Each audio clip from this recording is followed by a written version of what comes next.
विठ्ठल बरे वा तो हा माधव बरे वा तो हा विठ्ठल बरे वा तो हा विठ्ठल बरे वा सर्व सुखाचे आगर सर्व सुखाचे आगर सर्व सुखाचे आगार सर्व सुखाचे आगार बाप रखुमा देवीवर बाप रखुमा देवीवर तो हा विठ्ठल बरवा तो हा विठ्ठल बरवा बाप रखुमा देवीवर बाप रखुमा देवीवर तो हा विठ्ठल बरे वा तो हा विठ्ठल बरे वा तो हा माधव बरवा तो हा माधव बरवा तो हा विठ्ठल बरवा तो हा विठ्ठल बरवा तो हा माधव बरे वा तो हा माधव बरे वा तो हा विठ्ठल बरे वा तो हा विठ्ठल बरे वा तो हा माधव बरे वा तो हा विठ्ठल बरे वा तो हा विठ्ठल बरे वा सर्व सुखाचे आगर सर्व सुखाचे आगर सर्व सुखाचे आगार सर्व सुखाचे आगार बाप रखुमा देवीवर बाप रखुमा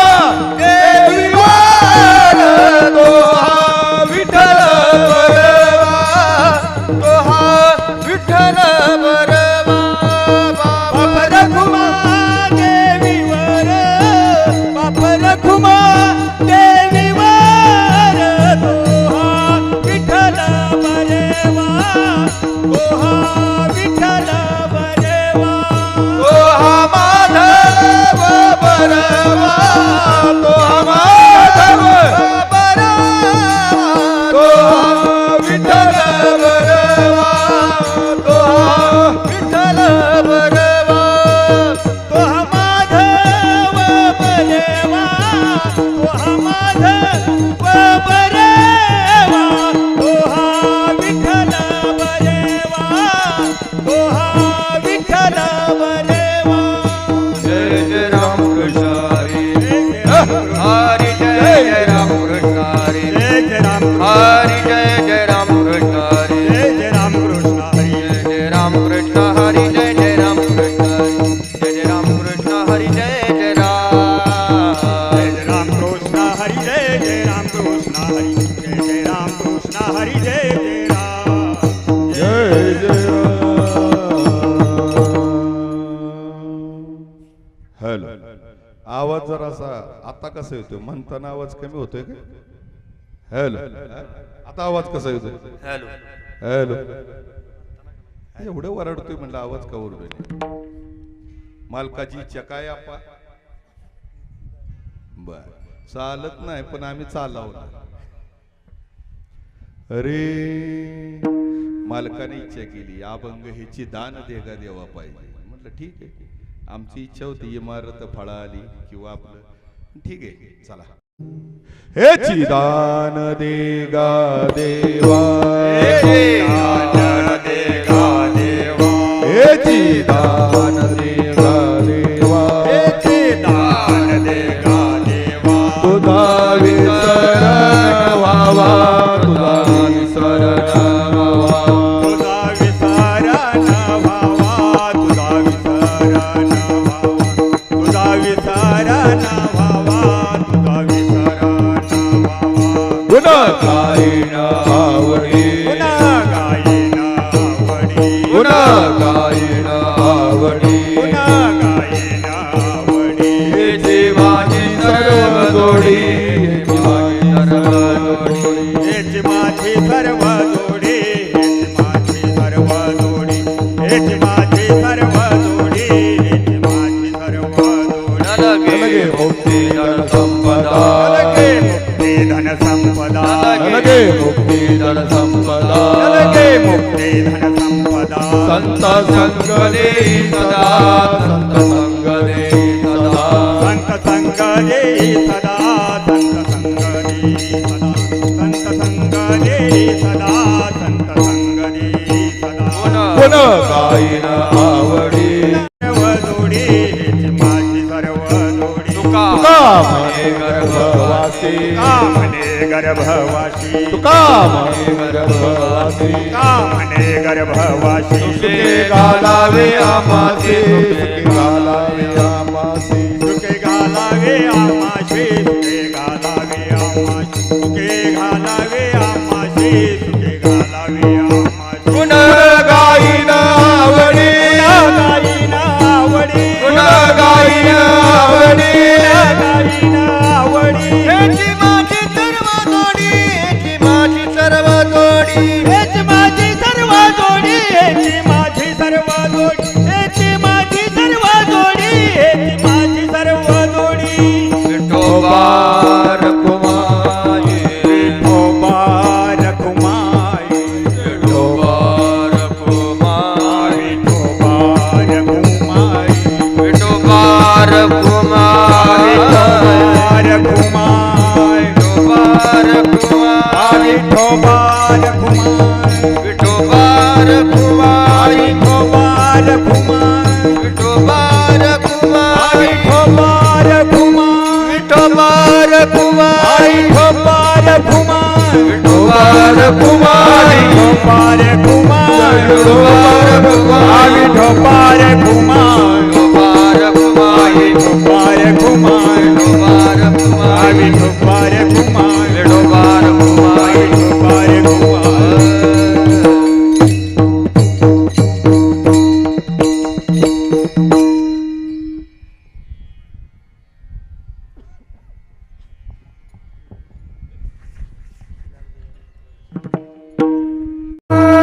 देवा हेची दान देगा देवा हेची दान देगा देवा हे चिदान देगा देवा हे चिदान देगा देवा हेची दान देगा देवा हेची दान देगा देवा तुझा विसर न भावा तुझा विसर न भावा गुण गाईन आवडी गुण गाईन आवडी तुझा विचार न बाबा तुझा विचार न बाबा गुण गाईन आवडी गुण गाईन आवडी हेची माझी सर्व जोडी हेची माझी सर्व सर्व जोडी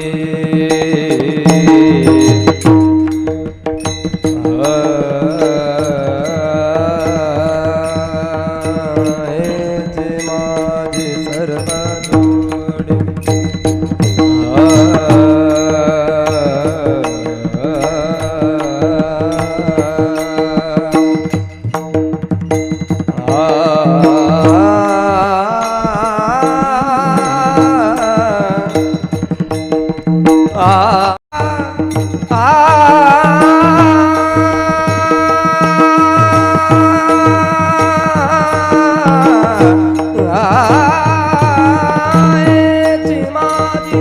सर्व जोडी सर्व जोडी हित माझे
गणाधीश जोईस सर्व गुणांचा मुळारंभ आरंभ तो निर्गुणाचा नमो शारदा मूळ चत्वारुवाचा गमो पंत अनंत या राघवाचा ब्रह्मानंदम परमसुखदम केवलम ज्ञानमूर्ती द्वंद्वातीतं गगन सदृशं तत्त्वमस्यादिलक्षणम् एकं नित्यविमलचलं सर्वदि साक्ष्यभूतं भावार्थितं त्रिगुणरहितं सद्गुरु तं नमामि।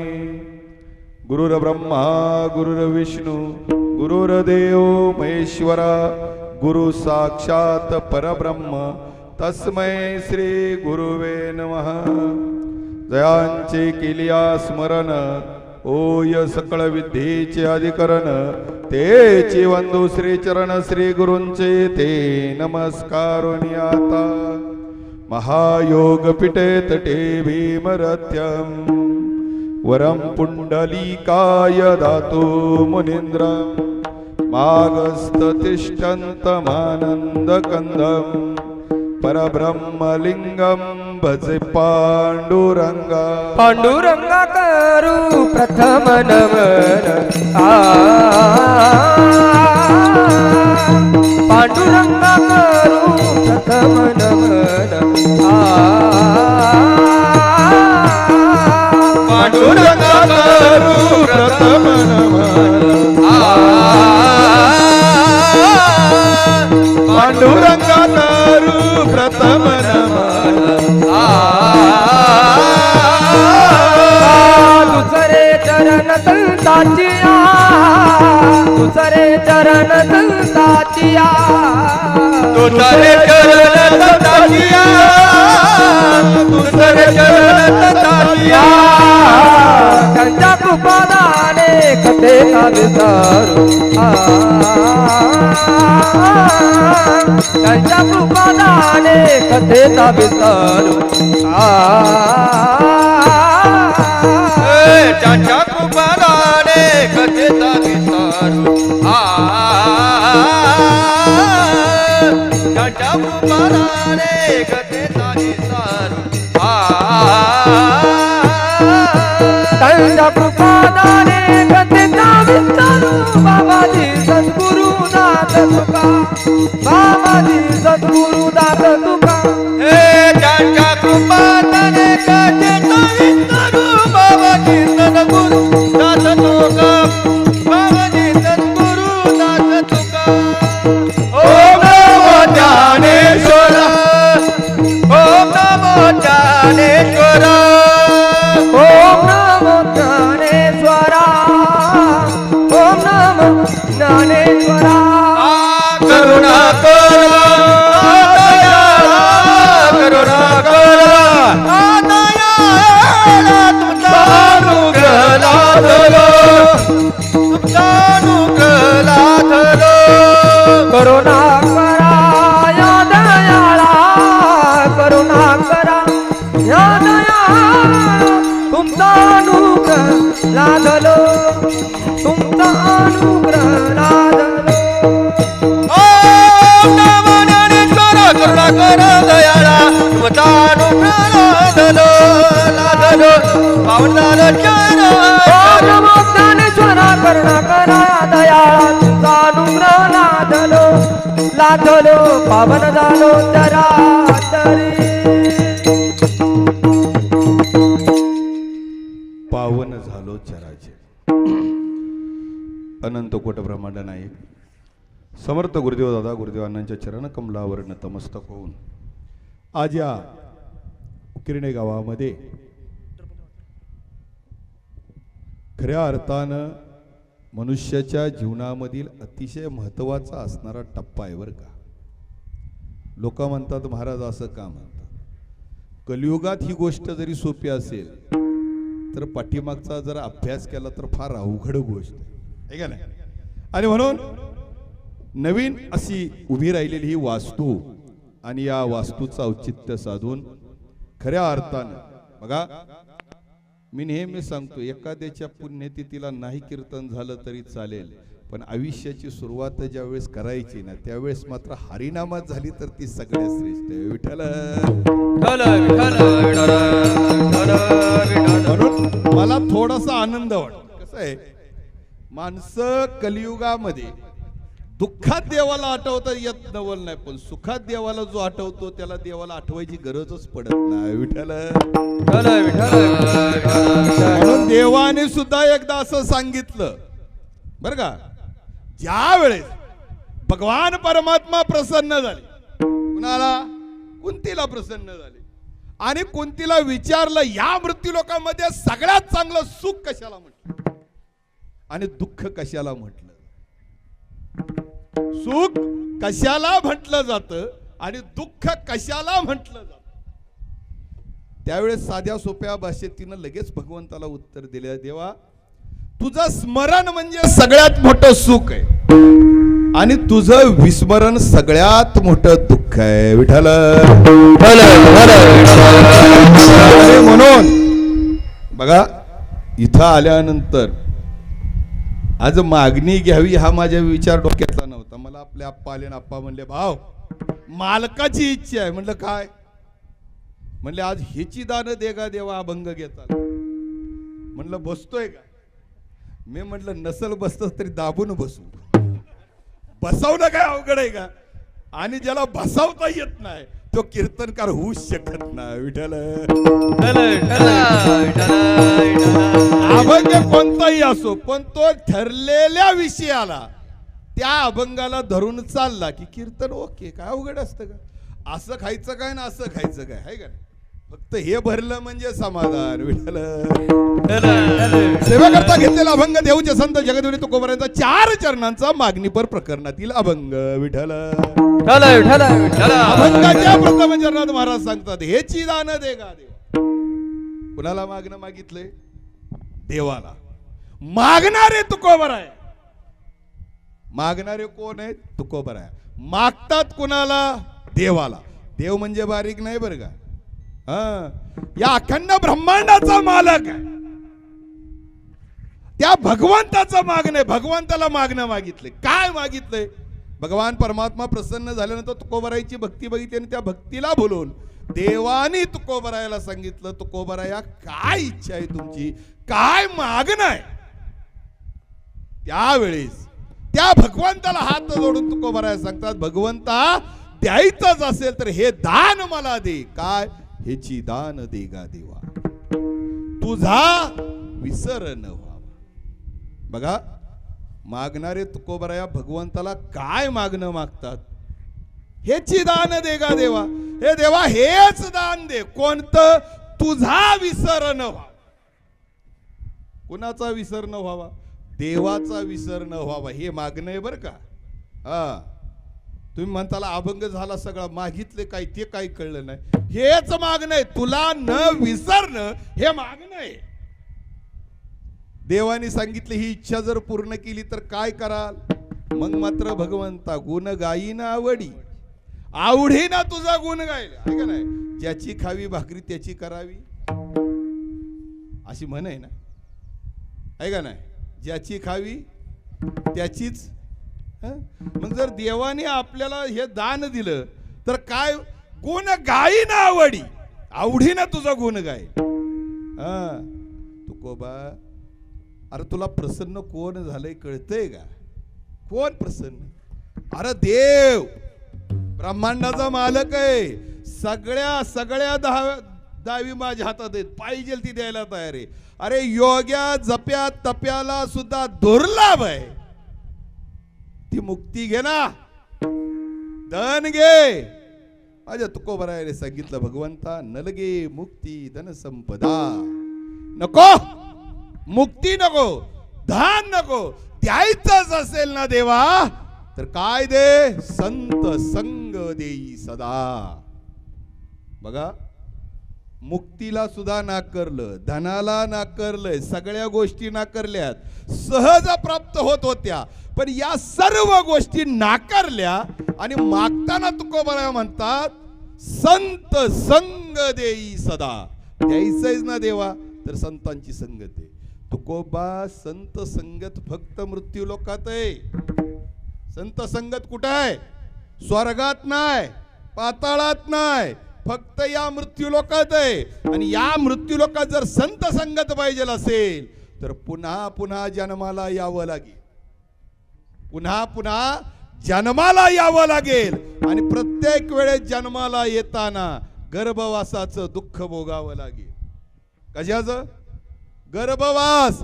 आज सुद्धा तुम्ही आम्ही या मृत्यूलोकात आलो, पण 9 महिने 9 दिवस आईच्या पोटात तो गर्भवास भोगलेला आहे. तो भोगून आम्ही या मृत्यूलोकात आलोय. असा गर्भवास पुन्हा पुन्हा भोगावा लागेल. तुकोबराने हसत हसत सांगितलं, देवा जर संतांची संगत मला मिळत असेल ना तर खरं सांगू का, तू का म्हणे गर्भवासी सुखे घालावी आम्हासी. अरे भगवंता, तो गर्भवास सुद्धा आमच्यासाठी सुखकारक आहे. याला कारण काय असेल तर संतांची संगत आहे. विठ्ठल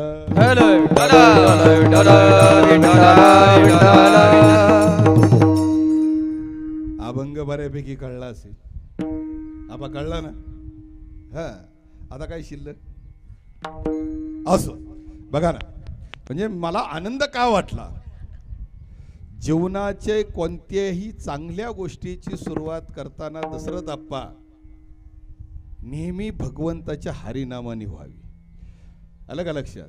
आता माणसं घालतात पूजापाठ वगैरे, पण ती बाकीची काय बोलवत नाही. पण असो, शेवटी जुन्या काळातली अशी म्हण मी ऐकली होती बरं का. लोक म्हणायची एका वर्षात 2-2, 3-3 कामं करू नयेत, आहे का नाही? आबा अशी म्हणायची ना. त्याला ते म्हणायची, काय म्हणायचे, तू लगीन झालं का? हा? तू बांधलं का घरबीर? दीक्षित घर बांधलं का? तू बांधलंस का बापाचे ती सांग. हा, म्हणून सांगतोय घर बांधून बघा. काय? घर बांधून बघा, लगीन करून बघा, आणि विहीर असं म्हणे बरं का जुन्या काळात. आत्ताच्या काळात काय वर्षात सगळेच कार्यक्रम एका वर्षात. विहीर पाडायची म्हणलं तर 2 दिवसात विहीर. लगीन काय ठरलं की लगेच रजिस्टर. अवघड आहे का? आणि घराला सुद्धा आता परिस्थिती अशी झाली महाराज, रेडीमेड घरं आल्यात, डायरेक्ट भिंती उभ्या राहते, काहीच लागत नाही महाराज. पण पहिला जो काळ होता तो फार अवघड होता. असं म्हणायचे की वर्षात एकच कार्य करावं.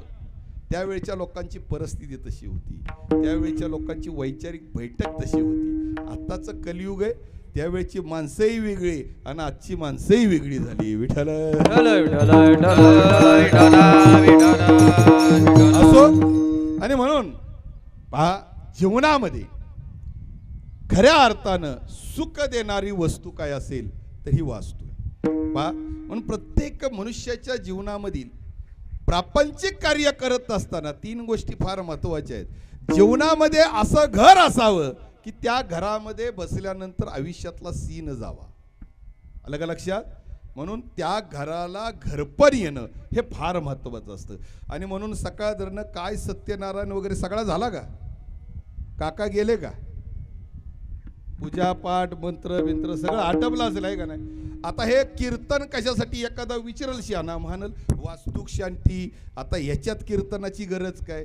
महाराज चुकून काका एखादा मंत्र बोलायचा विसरला तर विसरत नाही, तो विषय वेगळा आहे. पण चुकून आता मी गडबडीत मगाशी येता येता एखादी गोष्ट विसरूनच येतो, आलो घरी विसरून. आलं का नाही? मग ऍडजस्ट करावं लागतं. काय करावं लागते? ऍडजस्ट. तसं एखाद्या गोष्टीची झालेली चूक ऍडजस्ट करण्यासाठी कीर्तन आहे. विठ्ठल सगळ्यावर पांघरून कशाने जात? नामाने. मग काही असू द्या. म्हणून महाराज कीर्तनाचं सामर्थ्य बारीक नाही. लोक म्हणतात कीर्तनात फार मोठं सामर्थ्य आहे, पण कसं आहे हे कळल त्याला, कळल त्याला. हा, आणि म्हणून असं असणाऱ्या कार्यामध्ये भगवंताचं नाम, भगवंताचं हरिनाम ज्या वेळेस त्या दरबारामध्ये घडत असतं ना महाराज, त्या घरावर भगवंताचीच कृपा राहते. विठ्ठल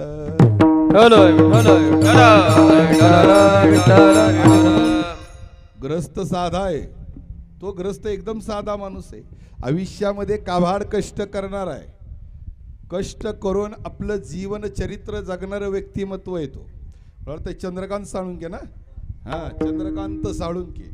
सर्वसामान्य जीवनामध्ये कष्ट करावं आणि घराची उपजीविका चालवावी या तंतोतंत विचारानं जीवन चरित्र जगणारे हे व्यक्तिमत्व बघा. पण शेवटी असं म्हणतात, जिथं सत्य असतं, जिथं खरं असतं, तिथं एक ना एक दिवस त्या भगवंताची कृपा पाठीमागे उभी राहत असते. त्यांनी सुद्धा अभंग घ्यायला सांगायला काहीतरी जीवनामधला अनुभव असेल. उगाच कुणालाही येड लागले म्हणून असा अभंग घ्या म्हणत नाही महाराज. काहीतरी जीवनामध्ये केलेल्या परिश्रमाचं फळ, आयुष्यामध्ये केलेल्या कबाड कष्टाचं सीज आज डोळ्यांनी समोर साक्षात ते उभं राहिलेलं आहे. आणि त्याचं समाधान म्हणून त्या भगवंताला हात जोडून मागणी मागतोय.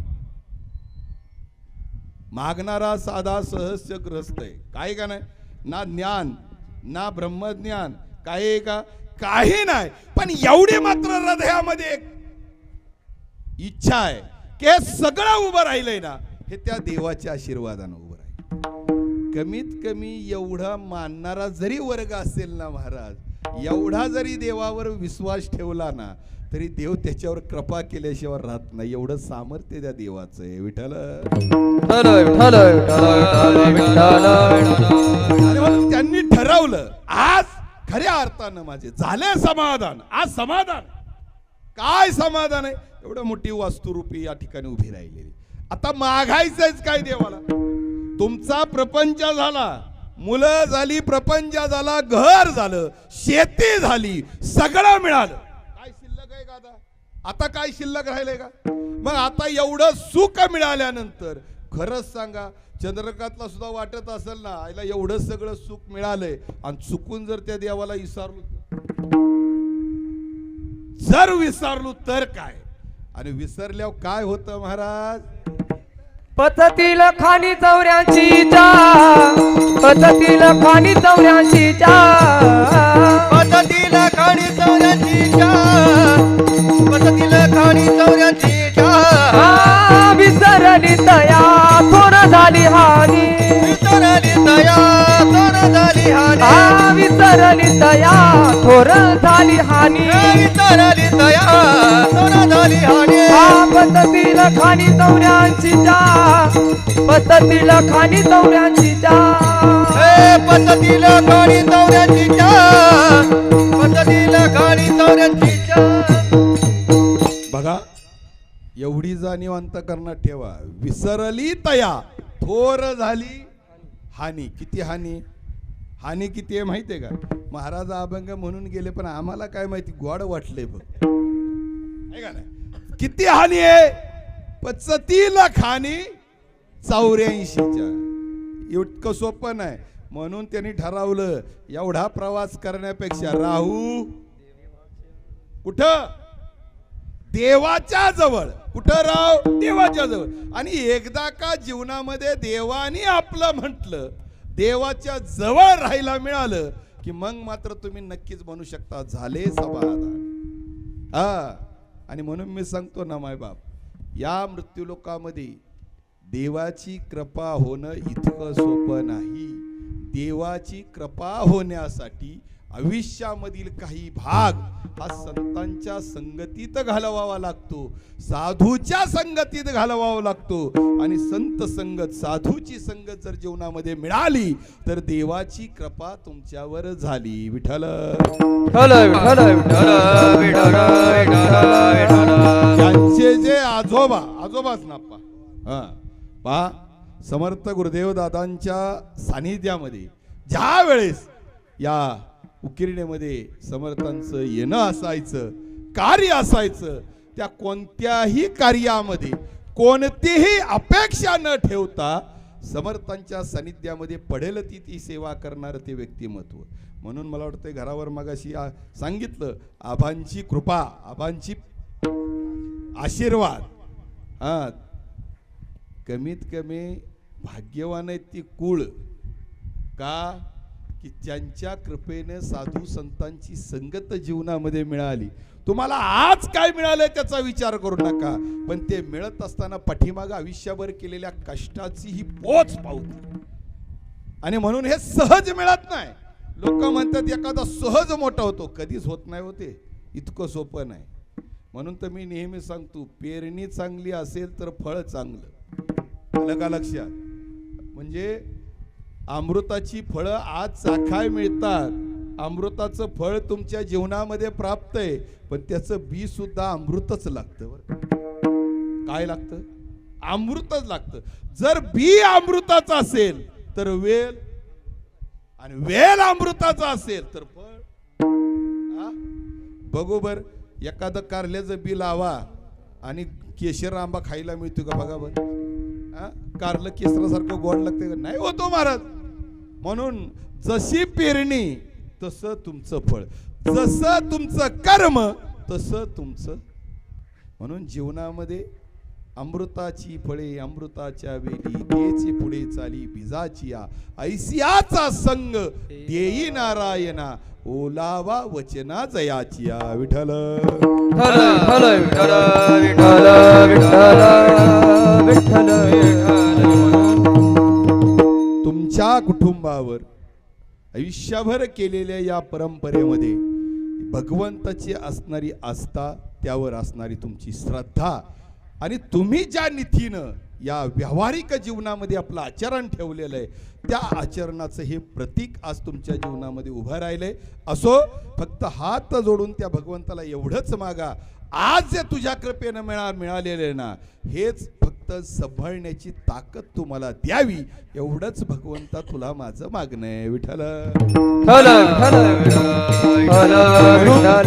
परमार्थामध्ये, मृत्यू लोकामध्ये परमार्थामध्ये शेवटचं ध्येय काय असेल तर त्या भगवंताची प्राप्ती, देवाला प्राप्त करून घेणं, देवाला आपलं करणं. आणि म्हणून प्रत्येक जीव हा भगवंताला प्राप्त करण्यासाठी रात्रंदिवस धडपडत आहे महाराज. प्रत्येक जीवाची अपेक्षा आहे देवाला प्राप्त करायचे. पण खरं जर पाहिलं तर पहिली गोष्ट मी नेहमी सांगतो, देवाला जाणणं इतकं सोपं नाही, देवाला पाहणं इतकं सोपं नाही, आणि देवाला पाहणं, सांभाळणं, बघणं इतक्या सोप्या गोष्टी नाहीत महाराज. पहिली गोष्ट, कलियुगात लोक देवाला मानतात का नाही हे महत्वाचं आहे. कलियुगामध्ये देवाला मानणारा वर्ग फार कमी आहे, देवाला मानणारा फार वर्ग कमी.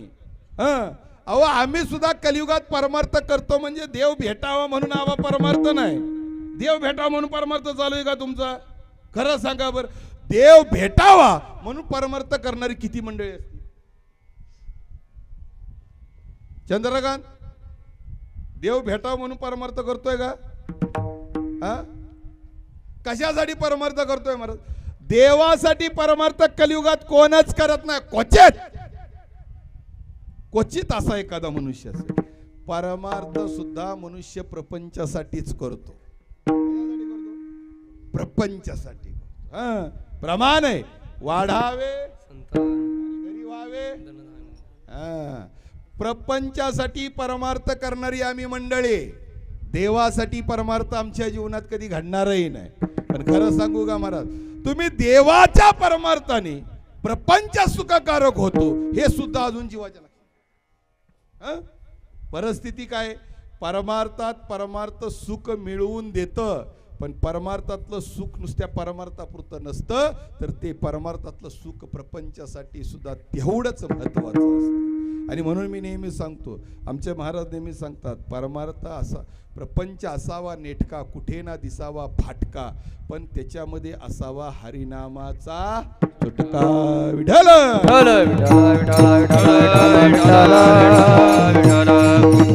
म्हणून हरिनामाचा सुटका जास्त नसावा बरं का. असं म्हणतात, लय खाल्लं की त्रास होतो, लय खाल्लं की त्रास होतो. पोटाला लागतं एवढंच खाल्लं ना की समाधान असतं, ऐकायला. आणि जर पोटापेक्षा जास्त खाल्लं तर काय होतं? काय काय लोक पोटापेक्षा जास्त परमार्थ करतात, त्याची गरज नाही. परमार्थ सुद्धा किती असावा? थोडा असावा. मी नेहमी सांगतो, काय खावं हे सुद्धा माणसाला कळत नाही, आहे का नाही? काय खावं? थोडं खावं पण चांगलं खावं म्हणतात ना जुनी माणसं. काय? थोडं खावं पण चांगलं खावं. उगा कुठलाही कीर्तनकार आणायचं, भजन ऐकायचं, त्याचं समाधान. परमार्थ हा विचारांचा आहे. आणि म्हणून देवापर्यंत जायचं असेल, भगवंताला आपलं करायचं असेल, भगवंताची प्राप्ती करायची असेल तर देवाला आवडतं एवढंच द्यावं. हा, देव कोण म्हणतं देव भेटत नाही? प्रत्येक जीवाला देव भेटलेला आहे, प्रत्येकाला. इथं बसलेला असा एकही ग्रस्त नाही की ज्याच्या जीवनामध्ये देवाची भेट नाही. महाराज त्याच्या पलीकडे जाऊन सांगू का, तुम्हाला जर देव भेटलाच नसता तर तुम्ही आज माझ्या कीर्तनातच नसता. विठ्ठल तुम्ही ज्या आरती कीर्तनात बसला ना त्या आरती देव तुमचा आहे, देव तुम्हाला भेटला. फक्त झालंय कसं, भेटलेला देव आहे हे अजून आम्हाला, भेटलेला देव आहे हे अजून आम्हाला कळलं नाही. मग या देवाला ओळखायचं कसं हे महत्वाचं आहे, बरोबर आहे का नाही? हा देव आहे, याला ओळखायचं कसं? ज्याला भगवंताचं नाम आवडतं ना तो देव आहे, तो देव आहे. म्हणून देवाने सांगितलं मला एकच गोष्ट आवडती. काय आवडतं? आवड देवाची तो एक प्रकार,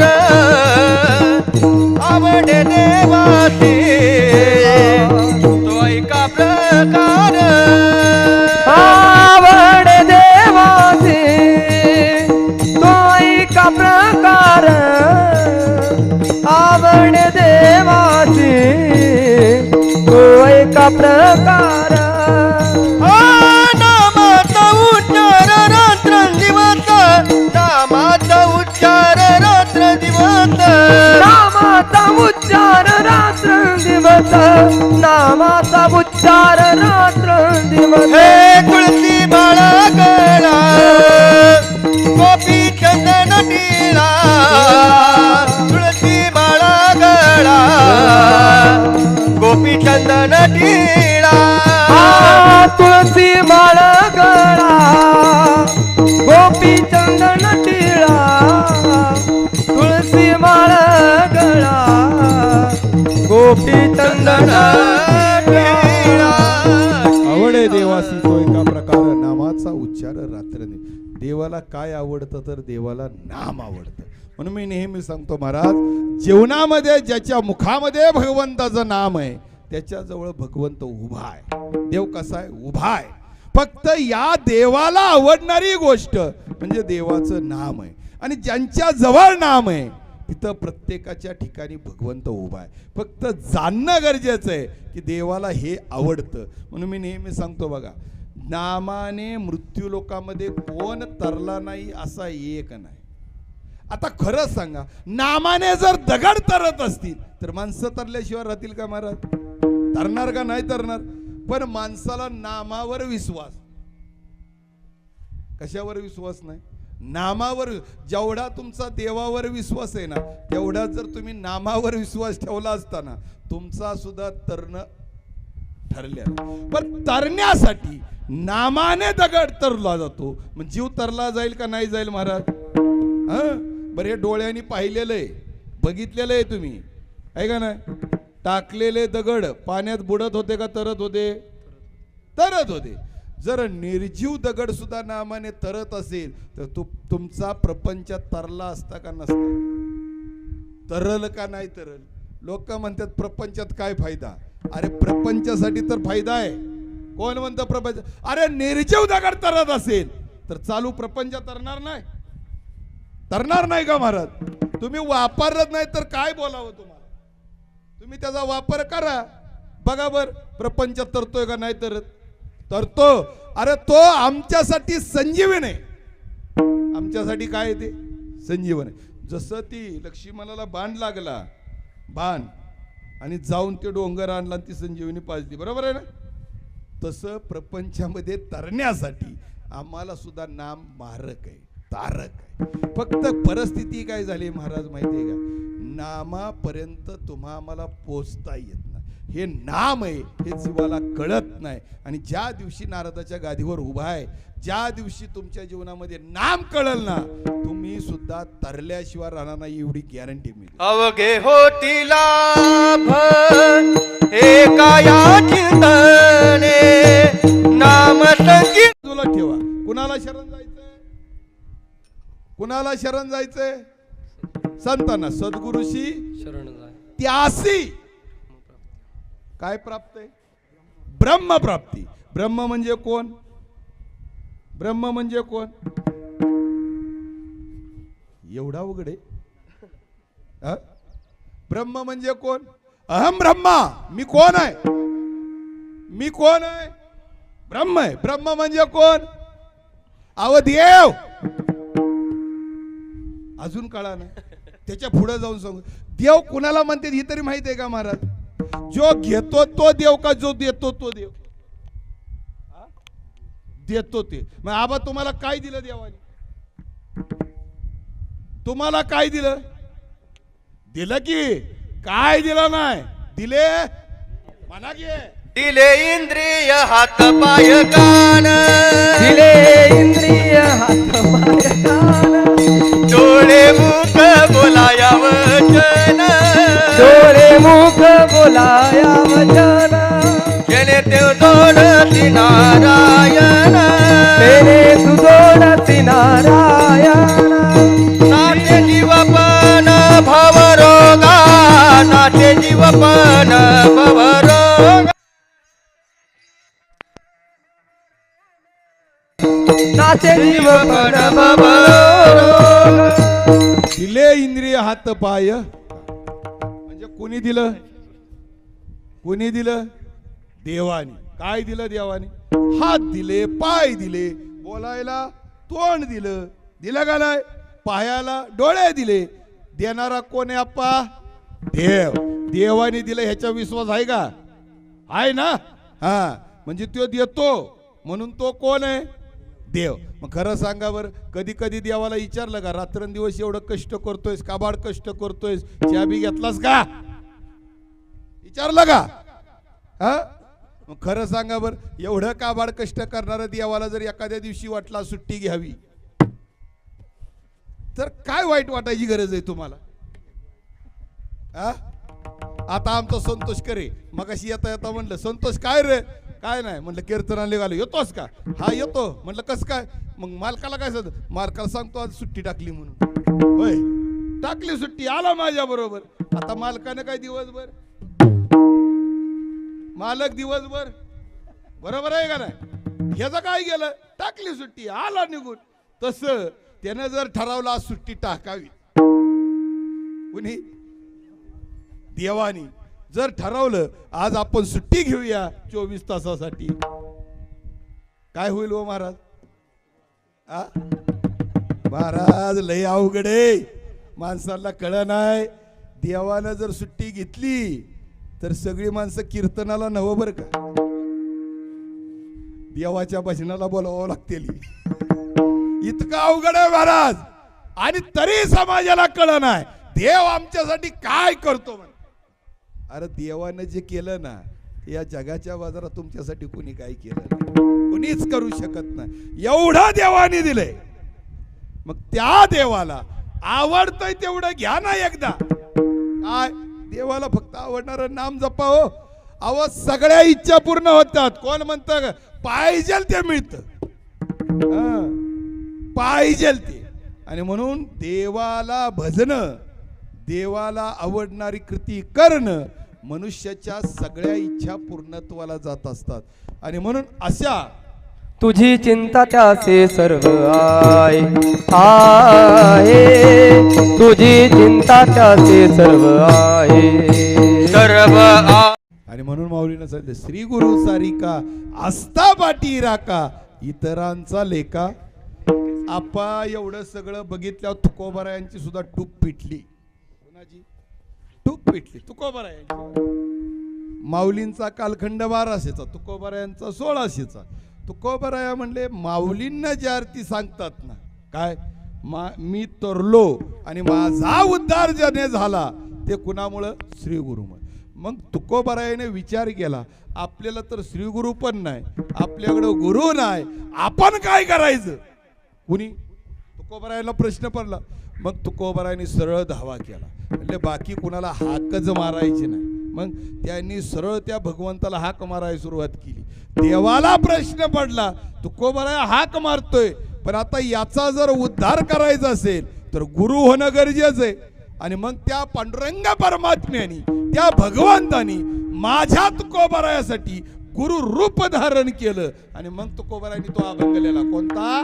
माझ्या विठोबाचा कैसा प्रेम भावा आपण देवा होय गुरु आपण देवा माझ्या विठोबाचा कैसा प्रेम भाव माझ्या विठोबाचा कैसा प्रेम भाव आपणची देवा होय गुरु आपणची देवा.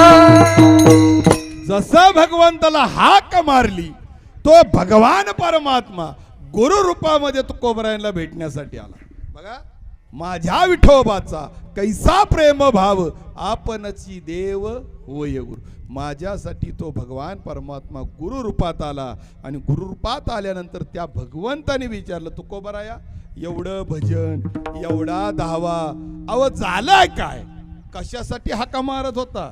असं काय मागणं आहे की ज्याच्यासाठी रात्रंदिवस बसून दिलं नाही तुम्ही मला?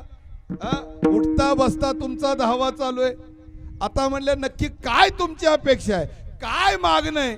मग मात्र ज्या वेळेस माझ्या तुकोबरायाने त्या भगवंताला गुरुरूपामध्ये पाहिलं त्यावेळेस मात्र त्या भगवंताकडे पाहिल्याबरोबर तुकोबरायांच्या एक लक्षात आलं, अरे आपण आतापर्यंत केलेला परमार्थ फार चुकीचा होता.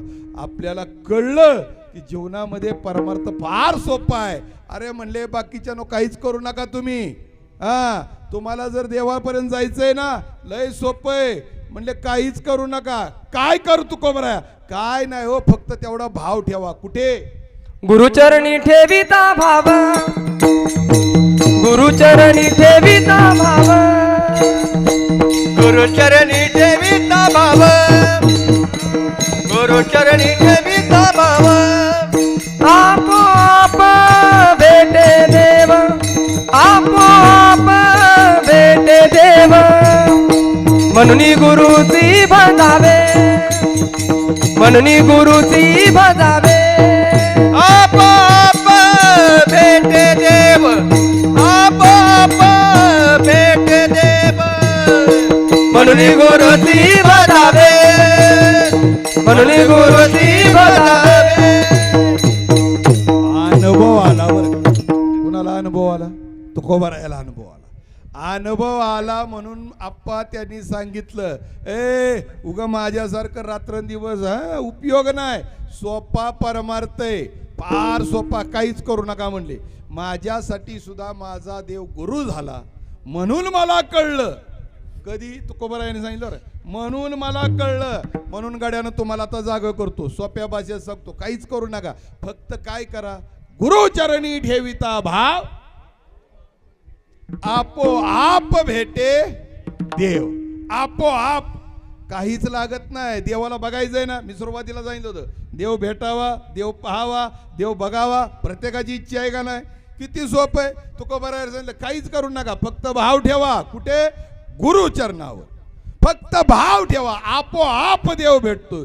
आणि एकदा का तो देव भेटला की त्या देवाला काय मागावं? अभंगाचं पहिलं चरण. हे चिदान देगा देवा हे चिदान देगा देवा हे चिदान देगा देवा हे चिदान देगा देवा तुझा विसर न व्हावा तुझा विसर न व्हावा गुण गाईन आवडी गुण गाईन आवडी तुझा विसर न भावा तुझा विसर न भावा गुण गाईन आवडी गुण गाईन आवडी. तुकोबराया म्हणले आता भगवान परमात्मा मला प्रसन्न झालाय आणि त्या भगवंताला पाहिल्यानंतर आता काय मागणं मागावं? मग तुकोबरायाने विचार केला, हे काय सहज मिळालं नाही. इथपर्यंत येण्यासाठी अहोरात्र परमार्थाच्या वाटेनं जात असताना किती दुःख भोगलंय, किती यातना भोगल्यात, किती त्रास भोगलाय फक्त देवाच्या या रूपाला पाहण्यासाठी. बघा, आणि कसं असतं, ज्या वस्तूची किंमत मोठी असते त्या वस्तूचं मोल सुद्धा मोठंच असतं बरं का. सहज मिळत नाही. बघा ना, आजपर्यंत जर बारकाईने विचार केला, देव सहज रस्त्याला भेटतो का? हवेला, सुपर हवे बिवेला? नाही नाही. देवाला बघायचं म्हटल्यावर ते किती डोंगर चढून जावा लागतोय. पंढरपूरला जायचं म्हटलं तर काही प्रवास बारीक आहे का? तेवढाच खाली असेल. ते कुठलं हत्यार घेतलं नाही म्हणून तिथे हत्यार असतं तर ते डोंगरावरच गेलं असतं, आहे का नाही? म्हणजे देव इतका सोपा नाही, देवाला भेटणं इतकं सोपं नाही. आणि असा असणारा देव खऱ्या अर्थानं तुकोबराय म्हणतात की माझ्या जीवनामध्ये ज्या वेळेस त्या भगवंताला मी पाहिलं, त्या भगवंताला मी जाणलं, मला अशी अंतःकरणात इच्छा झाली की आता या देवाला काय मागावं अशी एकही इच्छा माझ्या जीवनामध्ये नाही. माझी एकच इच्छा आहे, ज्या वेळेस त्या भगवंताचं रूप पाहिलं ना, असं रूप पुन्हा पुन्हा पाहता यावं. आणि म्हणून देवा, तुला हात जोडून माझं एकच मागणं आहे, आता तू सगळं काही दिलं, सगळं काही मिळालं. बघा, 18 विश्व दारिद्र्य तुकोबरायांच्या घरी निर्माण झालं होतं. सावकारकी जरी तुकोबरायांच्या घरी असले, पण दान करत असताना परिस्थिती फार बिकट झाली होती. एवढी परिस्थिती बिकट झाल्यानंतर ज्यावेळेस भगवंताची भेट झालेली, त्या भेटलेल्या भगवंताला तुकोबराया प्रापंचिक काही न मागता त्या भगवंताला हेच मागणं मागतात की देवा, तुझा विसर न व्हावा. बघा, मागणं किती मोठं आहे, देवाचा विसर न व्हावा. म्हणून मी सांगितलं ना, तुमच्या आमच्या बरोबर देव आहे, पण त्या देवाला आम्ही रोज विसरतोय, त्या देवाला आम्ही रोज विसरतोय. आणि तुकोबराया म्हणतात, देवा तुझा विसर न व्हावा. तुझा जर विसर नाही झाला ना भगवंता, मग मात्र जे जे मनामध्ये इच्छा केले ना, ते त्या इच्छा पूर्ण करण्याची ताकद तुझी. कारण देव बारीक नाही बरं का. देव बारीक आहे का? देवाचं सामर्थ्य बारीक आहे का? अरे, अखंड ब्रह्मांडाचा मालक आहे. देवाच्या मनात इच्छा जर नुसती प्रगट झाली तरी तुम्हाला पाहिजे ते देण्याची ताकद भगवंताची. आणि असा भगवान परमात्मा जर माझं स्मरण कायम त्याचं राहिलं तर मला जीवनामध्ये मागायची कधी गरज पडणार नाही, याची जाणीव तुकोबरायांच्या लक्षात होती. आणि म्हणून देवाचं एकच की देवा, तुझं स्वरूप, तुझं रूप, या स्वरूपापासून, रूपापासून मला आता बाजूला करू नको. आणि मग भगवंताने विचारलं, तुकोबराया, ज्यावेळेस तुम्ही हे मागणं मागताय त्यावेळेस तुम्ही सुद्धा देशील तर घेशील, आहे का नाही? मग तुम्ही माझ्यासाठी काय देऊ शकता? त्यावेळेस तुकोबरायांनी सांगितलं अभंगाच्या दुसऱ्या चरणात, गुण गाई नावडी, गुण गाई नावडी, गुण गाई नावडी, गुण गाई नावडी, हेची माझी सर्व जोडी, हेची माझी सर्व जोडी, हेची माझी सर्व जोडी. गुण गाई नावडी, गुण गाई नावडी, हेची माझे सर्व जोडी, हेची माझे सर्व जोडी, हेची माझे सर्व जोडी, गुण गाईन बारी, गुण गाईन मग मात्र भगवंता नक्कीच आयुष्यामध्ये एक काम करीन. काय करीन? गुण गाईन आवडी, हीच माझी सर्व जोडी. बघा, जर भगवंता तुझं विस्मरण माझ्या जीवनामध्ये नाही घडलं तर मात्र बोलावा विठ्ठल करावा. मग या मुखाने तुझंच नाम घेईन, या हाताने टाळी तुझ्यासाठी. जो काही देहामधील असणारा प्रत्येक अवयव आहे त्या अवयवाने भगवंता फक्त तुझं काम करीन. खऱ्या अर्थानं त्या भगवंताला हे वचन तुकोबरायाने दिले. आणि आम्ही बघा बरं, कीर्तनात बसल्यावर सुद्धा टाळी वाजवत नाही. मी सांगावं इतका मी मोठा आहे का नाही? मी सांगावं इतका मोठा आहे का? हा, सांगणारी सुद्धा त्या योग्यतेची असावीत माणसं. बघा, आता 10-15 वर्षाच्या पोरानं कीर्तनात उभं राहावं, वाजवा रे टाळ्या, आहे का नाही? असं म्हणावं का? कीर्तनाची मर्यादा वेगळी आहे. कीर्तनाची मर्यादा वेगळी. हा, कीर्तन ऐकताना सुद्धा योग्य मुखातून ऐकलं तर त्याची फलश्रुती. पण आम्हाला कीर्तन असलं आवडत नाही, आम्हाला कीर्तन वेगळं आवडतं. है का नाही? पकवाज असा वाजवाय मजा वाटत नाही, ढोलकीच्या तालावर असं असलं की कसं वाटतं. पण परमार्थात असं म्हणतात, संतापासी बहु आहे मर्यादा. आता खरं सांगा बरं, आमच्या या गाड्याला आता जाणून केला कीर्तनकार कमी असतील का? कमी असतील का?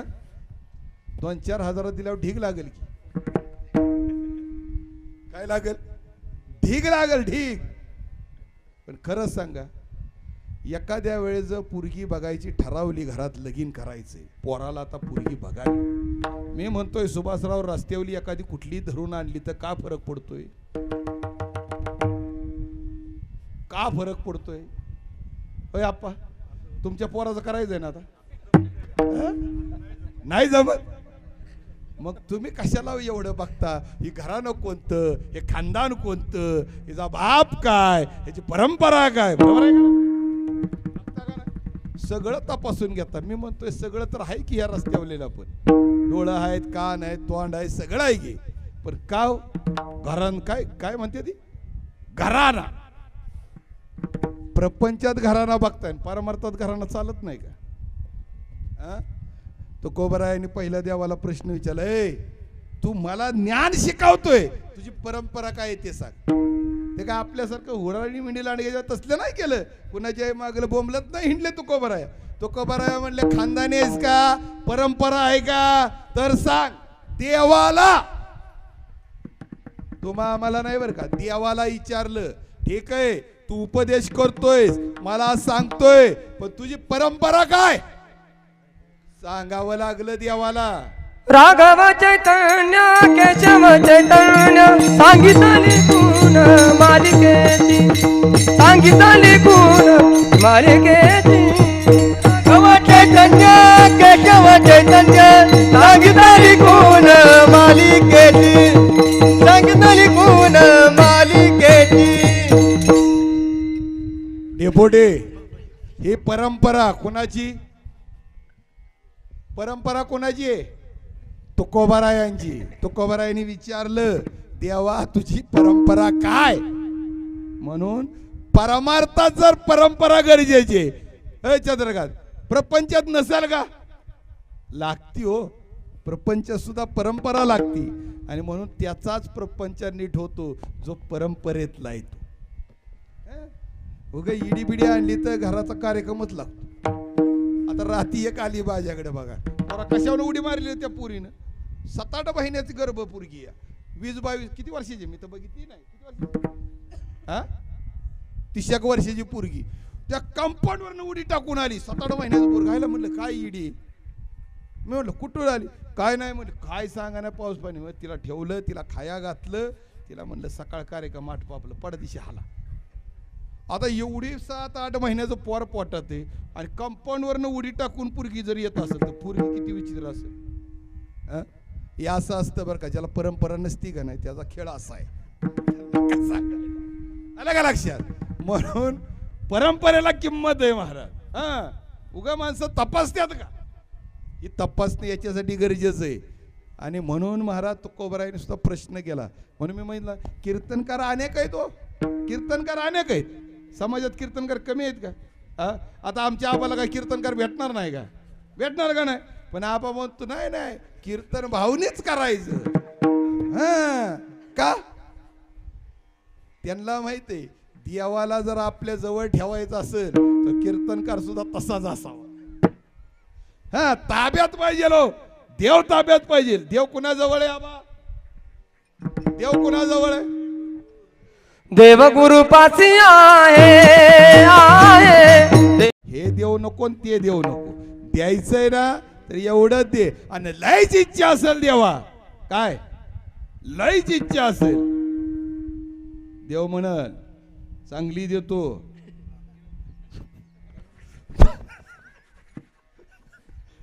बंगला देतो. अरे आप्पा, योग्याला दुर्लभ आहे, मुक्ती सुद्धा देतो, मुक्तीला सुद्धा लाता मारा बरं. त्याच्याशी आपल्याला काही घेणं देणं नाही. सगळं द्यायचं दाखवल, हे घे ते घे, अजिबात नको. देवा द्यायचाच असेल ना तर एवढं द्या. अभंगाचं तिसरं चरण. हो हो हो नलगे मुक्तिदान संपदा नलगे मुक्तिदान संपदा नलगे मुक्ती धन संपदा ओ नलगे मुक्ती धन संपदा संत संग देई सदा संत संग देई सदा गुण गाईन आवडी गुण गाईन आवडी संत संग देई सदा संत संग देई सदा ओ गुण गाईन आवडी ओ गुण गाईन आवडी आवडी. पहा, योग्या जप्या तप्याला जे सहज मिळत नाही ती मुक्ती द्यायला मी तयार आहे. देवाचं सामर्थ्य, देवाकडे काय कमी आहे महाराज. देवाची मनात इच्छा आली की पाहिजे ते पूर्ण करू शकतो. मुक्ती घे, धन घे, पण माझ्या तुकोबरायाने त्या भगवंताला हात जोडून सांगितलं, नलगे मुक्ती धन संपदा. देवा द्यायचाच असेल तर काय दे, संत संग देई सदा. द्यायचंच असेल ना तर संतांची संगत दे. अरे बाबा, असं काय संतांच्या संगतीमध्ये, संतांच्या संगतीमध्ये जे सुख आहे ते सुख या अवघ्या विश्वामध्ये दुसरीकडे कुठं नाही. संत संगतीचे काय सांगू सुख, काय सांगू त्या सुखाबद्दल. आपणा सारिके करती तात्काळ, नाही काळ वेळ. हे संतांचं सामर्थ्य. म्हणून ऐस्या संता शरण जा, अशा संतांना शरण जा. कारण या संतांना शरण गेल्यानंतर या सर्व सुखाची प्राप्ती तुमच्या जीवनामध्ये घडू शकते. आणि म्हणून कुठेतरी का होईना त्या भगवान परमात्म्याला मागणं करताना तुकोबराया पुन्हा पुन्हा सांगतात, देवा द्यायचंच असेल तर संतांची संगत दे, संत सानिध्य दे, संत समागम दे, की या गोष्टीमुळे माझ्या जीवनामध्ये अलौकिक सुखाची प्राप्ती होईल आणि या सुखामुळं खऱ्या अर्थानं माझं समाधान होईल. आणि म्हणून एकदा त्या भगवंताचं भजन करा. विठोबा बार कुमारी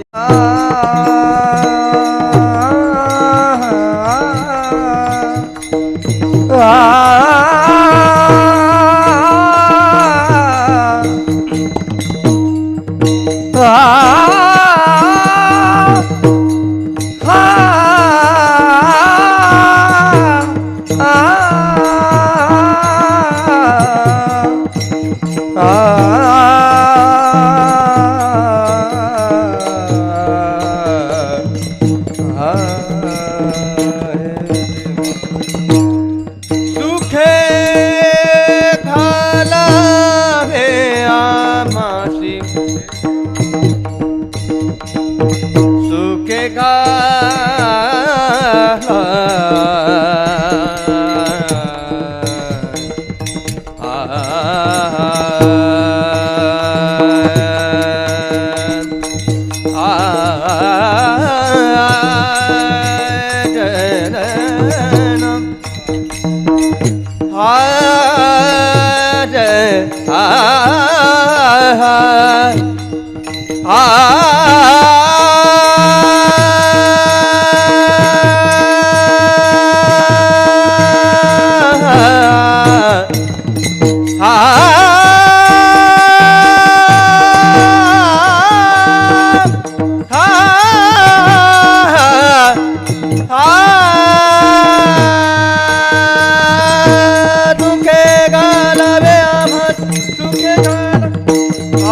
हेची माझी सर्व जोडी हेची माझी सर्व जोडी हेची माझी सर्व जोडी हेची माझी सर्व जोडी गुण गाईन आवडे गुण गाईन आवडे गुण गाईन आवडे गुण गाईन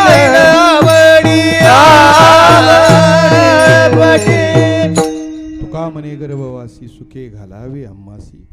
शेवटचं चरण तुकोबराया या अभंगाच्या माध्यमातून गर्भवास हा प्रत्येकाच्या योनीमध्ये येत असताना प्रत्येकाच्या वाट्याला येणारी ही भोग याच्यामध्ये असणाऱ्या यातना दुःख ह्या भयंकर आहेत. तो विषय अजून वेगळा आहे, त्या विषयाकडे आपल्याला जायचं नाही. आणि असं असणारं दुःख हा जीव त्या ठिकाणी भोगत असतो. आणि मृत्यूलोकामध्ये संतांची संगत फक्त मृत्यूलोकामध्ये. आणि म्हणून कुठेतरी का होईना त्या भगवंताने सांगितलं, तुकोबऱ्या संत संगत पाहिजे असेल तर तुला मला पुन्हा पुन्हा या मृत्यूलोकामध्ये जन्माला यावं लागेल. आणि या मृत्यूलोकामध्ये येत असताना पुन्हा पुन्हा तुमच्या वाट्याला गर्भवासाचं दुःख आहे आणि हे दुःख भोगावं लागेल तर तुमच्या जीवनामध्ये संतांची संगत प्राप्त होईल. माझ्या तुकोबरायाने सांगितलं, संतांची संगत जर जीवनामध्ये मिळत असेल ना भगवंता, तर ते गर्भाचं दुःख भोगायला मी तयार आहे. अशा प्रकारचं मागणं या अभंगाच्या माध्यमातून माझे तुकोबराय मागतात. खरोखर परमभाग्यवान असणारी ही मंडळी एक समर्थांच्या सानिध्यामध्ये संगतीमध्ये आज या कुटुंबाची वाटचाल तशी पाहिली तर चालूय. आमचे असणारे वैकुंठवासी रामचंद्र जगन्नाथ साळुंके जे आजोबा आहेत या चंद्रकांतचे, खऱ्या अर्थानं दादांच्या सानिध्यामध्ये त्यांनी हा प्रवास इहलोकीचा आपला संगत दादांची घडली. आणि कुठेतरी का ते एक आशीर्वाद त्यांचा असणारा या कुटुंबाला लाभला. आणि एक चांगल्या प्रकारचं वैभव आज या ठिकाणी वास्तू उभी करण्यामध्ये ते समर्थ ठरले.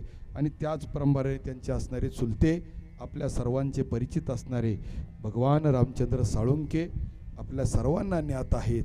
खरोखर आज त्यांचाही प्रवास मुंबईपासून इथपर्यंतचा प्रवास किंवा आज या दोघांचं चुलता आणि पुतण्या यांचं नातं खरोखर एक अवर्णनीय आहे. शेवटी मगाशी सांगितल्याप्रमाणे खऱ्या अर्थाने हे जीवन जगत असताना मनुष्य ज्या प्रकारे आपली कृती करत असतो त्या प्रकारे त्याचं जीवनचरित्र ठरलेलं असतं. एक नातं जरी चुलत्याचं असेल पण एक वडीलच म्हणून त्यांनी आपलं जीवन या इथपर्यंत चंद्रकांतनं चालवलेलं आहे. त्यांची असणारी मुलं असेल, अर्धांगिनी असेल, धर्मपत्नी असेल, या सगळ्यांचं आज कुठेतरी एक समाजाची असणारी बांधिलकी ती जोपासतात. आणि एक चांगल्या परंपरेमध्ये आज या वास्तूची उभारणी त्यांच्या हातून घडली. शेवटी आज जरी हे वास्तुशांती निमित्त कीर्तन असेल तर आता मला वाटतं त्या गोष्टी सगळ्यांना माहीत आहेत, त्या काही जास्त सांगण्यात मजा नसतं. आम्ही कुठल्या गोष्टीनं आमचा उद्धार होणार आहे हे जाणणं गरजेचं आहे. नाहीतर त्यात काय विशेष आहे. वास्तू नावाचा एक राक्षस होता, दैत्य होता, आहे का नाही. आज 3 देवता, ब्रह्मदेव असून द्या, विष्णू असून द्या किंवा शंकर असू द्या, आम्ही 3 देवतेला मान्यता दिली. काय? ब्रह्मा, विष्णू, महेश या 3 देवतेने खऱ्या अर्थाने ब्रह्मदेव उत्पत्ती करताय, विष्णू सांभाळणार आहे आणि भगवान शिवशंकर संहार करणार आहे. या 3 देवतेची कृपा आणि कुठेतरी का होईना या जीवसृष्टीची निर्मिती या मृत्यूलोकामध्ये झाली. कर्म धर्म संयोगाने ज्या प्रकारे देवाने ही सृष्टी निर्माण करत असताना देव दानव जन्माला आले, त्याच प्रकारे असणारा हा दैत्य दानव सुद्धा जन्माला आला. आणि मग जन्माला आल्यानंतर एखाद्या ठिकाणी नवीन काय कृती करायला गेलं की ही दैत्य तिथं येऊन अडथळा निर्माण करायची. आणि मग कुठेतरी का होईना तुमच्या माझ्यासारखी भक्ती मार्गामध्ये वाटचाल करणाऱ्या मंडळीनं त्या भगवंताची आराधना केली, देवाची आराधना केली आणि त्या भगवंताला हाक मारली की देवा, आज कोणताही कार्य करत असताना नवीन वस्तू उभी राहिली तरी त्रास आहे, भोग आहे. आणि मग त्या भगवंताने विचार केल्यानंतर देवाच्या एक लक्षात आलं की जो वास्तुपुरुष आहे हा पुरुष या घराला त्रास देतो. आणि मग आता कुठेतरी सांगून सुद्धा ऐकत नव्हता, म्हणून भगवंतानी शेवट शस्त्र उचललं. आणि शस्त्र उचलल्यानंतर जरी हा दैत्य असेल तरी हा हुशार होता. त्याला माहीत होतं आता देवाने जर शस्त्र उचललं तर आपला कार्यक्रम ठरलेला आहे. त्याच्यापेक्षा म्हटलं करायचं काय, त्यानं आपलं देवाला शरण गेला. देवाला शरण आलं की देवानं विचारलं तुझी काय अपेक्षा आहे. म्हणले काय नाही देवा, तुम्ही ठरवा आता मला तारायचं का मारायचं. शरण गेल्यानंतर बरं म्हणलं एक काम करतो, इथून पुढं या मृत्यूलोकामध्ये ज्या वेळेस एखाद्या नवीन वास्तूची उपक्रिया केली जाईल, नवीन वास्तू बांधली जाईल, त्या वास्तूमध्ये पहिलं पूजन तुझं केलं जाईल. बघा, म्हणून आम्ही वास्तुपुरुष पूजला जातो त्या कुटुंबात, एक ना एखाद्या कोपऱ्यामध्ये तो पुरून ठेवला जातो. ज्या घरात वास्तूची पूजा केली जाईल त्या घरात तू त्रास द्यायचा नाही. आता जिथं पूजा नाही होईल तिथं तुला मोकळा करा. मग तुला काय करायचंय ते तुझं तू ठरव. ठीक आहे, आणि म्हणून तिथून पुढं ही परंपरा चालू झाली. प्रत्येक नवीन वास्तूमध्ये वास्तू पुरुषाची पूजा केली जाते, त्याचं पूजन करून त्या घरामध्ये एखाद्या ठिकाणी आपण ठेवतो आणि मग मात्र त्या घरामधील असणारी शांती, प्रेम, संवाद, आनंद हा टिकला जातो. आणि म्हणून असं असणार ही वास्तुशांती आपण परंपरेनं आपल्या पिढीनं आलेली ही परंपरा आहे. नवीन एखादी वास्तू उभी राहिली की त्या घरामध्ये त्या वास्तूची पूजा केली जाते, अन्नदान केलं जातं, ज्ञानदान केलं जातं. आज सगळ्या गोष्टी परमार्थाला पूरक अशा या कुटुंबाच्या वतीनं या ठिकाणी करण्यात आलेल्या आहेत. आणि खरं आहे, खऱ्या अर्थानं ज्ञानदान झालं, अन्नदान आहे, सगळ्याच गोष्टी ज्यावेळेस संपन्न होतात ते घरसुद्धा संपन्न झाल्याशिवाय, समृद्ध झाल्याशिवाय राहत नाही. आणि म्हणून त्या कुटुंबामधील असणाऱ्या प्रत्येकाचा वाटा खरोखर आज जे काही त्यांनी आयुष्यभर केलेल्या कष्टाचं पोच म्हणाल तर आजचं त्यांचं हे समाधान आहे. उपस्थित असलेले तुम्ही त्यांची सर्व पै पाहुणे असताल, नातेवाईक मंडळी असताल, आप्तेष्ट मंडळी असताल की तुमच्या उपस्थितीतून त्यांचं सुद्धा एक समाधान झालं. गावामध्ये एक चांगल्या प्रकारचं कुटुंब म्हणून यांचं वास्तव्य, म्हणून आज या गावातील सुद्धा आपण सर्व मंडळी उपस्थित आहात. फक्त एवढंच कमवायचे आयुष्यामध्ये, आपल्या हाकेला 4 लोक उपस्थित राहतात, आपलं जीवन सफल आहे, आपलं जीवन सफल आहे, ही आपल्या आयुष्याची कमाई. आणि म्हणून चंद्रकांतने ज्या प्रकारे काबाड कष्टातून हे वैभव उभं केलेलं आहे, नक्कीच भगवंताची, श्रीगुरूंची कृपा तुझ्यावर आहे. हीच कृपा तुला जीवनामध्ये अजून पुढे घेऊन जाणार आहे. फक्त एक कर, जसं तुकोबरायने त्या भगवंताला मागताना काहीच मागितलं नाही, फक्त तुझा विसर न व्हावा. तू सुद्धा देवाला एवढंच मागत जा, देवा तुमचा असणारा आशीर्वादच माझ्या जीवनाला कुठेतरी अजून पूर्णत्वाला घेऊन जातोय, मला काही देऊ नका, फक्त लढ म्हणा, एवढाच आशीर्वाद भगवंताने मला द्यावा. अशा प्रकारचं त्या भगवंताला मागणं मागो. आणि माझ्या गुरु परंपरेचा समर्थ सद्गुरू शंकर महाराज रसाळ, समर्थ सद्गुरू पांडुरंग महाराज रसाळ या परंपरेचा आशीर्वाद तुमच्या कुटुंबावर आहेच, तो निरंतर राहील, यातही कोणत्या प्रकारची शंका नाही. अशीच सेवा तुमच्याकडून समाजाची, गावाची घडावी हेच मागणं त्यांना करतो. आणि या ठिकाणी आपण या कीर्तन सेवेसाठी बोलवलं त्याबद्दल पुनश्च एकदा आपले आभार व्यक्त करतो आणि सेवेला याच ठिकाणी पूर्णविराम. विठ्ठल जय जय विठ्ठल, जय विठ्ठल, जय जय विठ्ठल, जय विठ्ठल, जय जय. चंद्रभाऊ कोणता म्हणला हेची दान दे गाड्या, म्हणून तुम्हाला येऊन म्हटलं मालकाची इच्छा जे काय असेल. पण हा सांगायचं राहिलं मात्र भाव पानाडी आहे तो. इथून कर्नाटकातलं पाणी सांगतो, बेंगलोरचं, इथून बेंगलोरचं पाणी सांगतो, असला पानाडी. आणि असा पानाडी आहे की आता हल्ली ह्या वर्षात कुठंतरी म्हणला लयच गैरफायदा घेते ते म्हणून कुठं 500 रुपये घेतो, नाहीतर पाणी दाखवणार, पाणी निघेपर्यंत तिथं बसणार, पाणी काढून द्यायची जबाबदारी, दुसऱ्या पानाड्यासारखा पळून बी जाणार नाही. आणि तुम्ही तुमची काय इच्छा असेल ते द्या. आणि दिलेलं गोंदवलेकर महाराजांच्यावरती फार प्रेम त्याचं, पौर्णिमा चुकवत नाही, दिलेलं काय असेल ते उचलून नेऊन पेटीत टाकणार. सप्ताह आपला एवढा सुवर्ण महोत्सव अखंड हरिनाम सप्ताह झाला, 6 महिन्यापासून काय पाहिजे ते बोला. आप्पा सप्त्याच्या अगोदर 10,000 रुपये आणून दिले, वर्गणी जमेल तेव्हा जमेल ते तुम्ही काय असेल ते खर्च करा. आणि अजूनही घेतलं नाही, परवा आला दुसरे 10,000 खिशात टाकले. आप्पा ते बघा सगळं, ते महाराज वगैरे तुमचं तुम्ही काय असेल ते नंतर मला हिशोब टाका. कधीही मागं वळून बघणार नाही, विचारणार नाही, कुठली गोष्ट काय करणार नाही. आणि सारखा कार्य मागणं असणारं असं व्यक्तिमत्व. मला फक्त भाव म्हणजे असं हल्ली 7-8 वर्ष आमचं एवढी जवळीक झाली, पण असं व्यक्तिमत्वच मिळणं महा कठीण आहे. आणि कोणीही गावातल्यानं सांगू द्या, मी अतिशयोक्ती करत असेल तर कोणीही मला उठून सांगावं, हाक मारी. आणि हे माझं काम आहे म्हणलं की चंदू आज किती वैताग असू द्या, त्याला किती स्वतःचं काम असू द्या, त्यामुळं आम्हाला नाही म्हणता आलं नाही.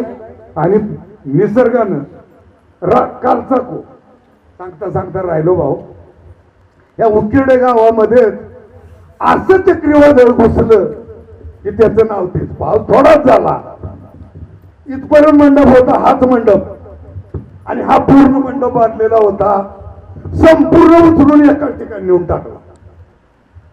संपूर्ण मंडप एका ठिकाणी त्या गंजीजवळ पडले बघा, मोडलेलं साहित्य. रात्री 10-10:30 आलो, जागरला जायचं होतं, शेवटचा आढावा घ्यावा तर हा स्वतः नियम घेऊन येत घाबरवते. नाही म्हणला आता तो एकटा मंडप बनला तरी काय करायचा, त्याचं 4 ठिकाणचं मंडप उडलं ते.